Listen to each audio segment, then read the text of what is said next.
The homeless issue has changed dramatically in the last few years.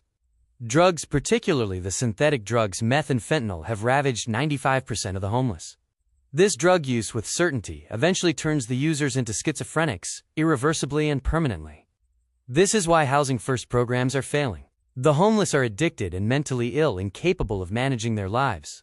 The drug problem originates in Mexico, where raw chemical components from China are turned into drugs sold to the homeless tent cities. The border has been sealed for people but not for drugs. This activity is purported to be the number 2 source of income for cartels, following closely behind human trafficking.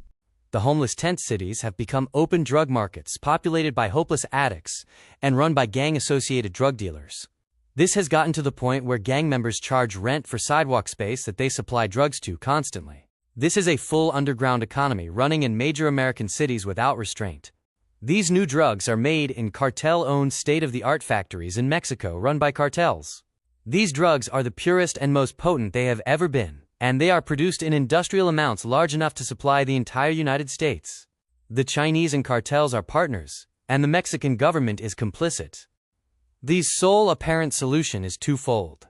First, law enforcement in Mexico, China, and the United States to limit the supply of meth and fentanyl. New laws, perhaps federal laws, are necessary to stop homeless encampments. Second is mental health treatment at enforced sober living facilities. Harsh but true. The problem with mental health treatment is, present law allows only 16 bed treatment facilities of the type required. The alternative to a reasonable approach are homeless cycling in and out of jail. The resources required for the present system, including ineffective housing first programs, is staggering. The fact that it does not work and business losses and home value declines make this a major economic problem that must be addressed.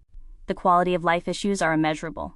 In closing, it is important to say there is a fraction of the homeless are still reachable and can be rescued from this fate. People in the field say this is about 5%. We can't abandon people in this class. The best program for this sector would be immediate cash infusion, just before they are thrown out into the street. Studies show even $500 at this point can help someone keep a roof over their head. This 5% is actually taking advantage of existing programs successfully as well, accepting help.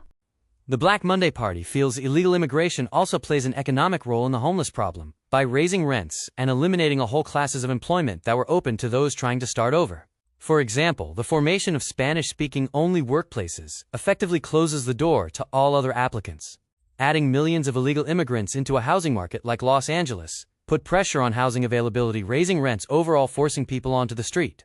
California especially has been pouring millions into the homeless problem. Present estimates are a staggering $27 to $32 billion spent by Gavin Newsom, the present governor. Most of this funding was wasted. The rest of it apparently was stolen. Los Angeles' outreach approach is clearly not working. Black Monday feels a well-thought-out universal federal approach is necessary to solve this problem. To join the Black Monday Party, email us at blackmondayparty@gmail.com. Cheers!